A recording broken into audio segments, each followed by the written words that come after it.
Rehema Namakula akoze kolabo ne Dr. Brain munnange ate wali muzigo mwerere oluyimba wali wonna muganda wange gwe alaba Jamina TV ate nga munnange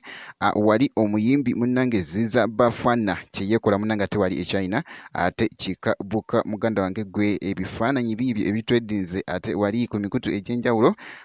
ate nga munnange n'omuyimbi munnange ate Vinka munnange ku mukolo ogumu wali wonna ebyekoze bitya wali fashion gubadde muzigo mwerere ngenda kubeera nga munnange nga ntandika munnange n'omuyimbi Ziza Bafana era nga bwe tulaba awo munnange ebifaananyi ebitwedingidde ddala wali ku mikutu egy'enjawulo kakati noono munnange omuyimbi Ziza Bafana nga bwe tulaba awo era nga ateddeyo ku wali ebifaananyi nga kyeyeekola munnange eri munnange ate e China kibadde kirala nnyo era nga bw'olaba awo munnange ekifo nga kitemagana bitya wali nga ali ku mmotoka ate eyakabi ate wali okamala nga abyekola muganda wange gwe alaba Jamina TV era nga bw'olaba awo munnange ate bwe kityo ye mwana mulenzi wali Ziza Bafana ate wali wonna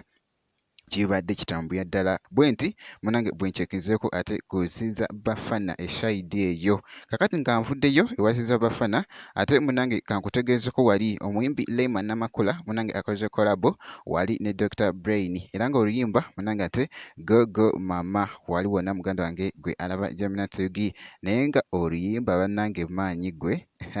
tosaanidde kubeera nga olusubwa naye ng'olaba ndowooza ka posta keeko wali wonna era nga bw'okalaba Go Mama Rehema Namakula wali and Dr. Brain wali wonna ate kibadde kitambulira ddala okamalako obumanyizi kakati nga nvuddeyo ewa Rehema Namakula munnange nga webitambudde esayidi eyo era nga oluyimba luno munnange agenda kubeera nga alufulumya wali n'omwana mulenzi oyo wali luli ku coming soon kakati nkuziza eno ew'omuyimbi munnange Vinka era nga bwe tulaba munnange yabaddeko naye ku mukolo ogumu nga ali mu kuperforminga ate wali ne bafaani be njagadde tutunuulireko ku dress gye yakozesezza era nga leero eyabadde amwambazza munnange nga bwe tulaba awo dress gwabadde muziki omwerere wali n'alyoka abasabula ate kye bayita omuziki muganda wange gwe alaba Jamina TV ku ceremony emu gye yabaddeko omuyimbi Vinka kakati era nga wali munnange eyamuwadde dress wali eyamwambazza nga bw'olaba awo wansi hashtag munnange ate osobola omukeberako ate wali ku Instagram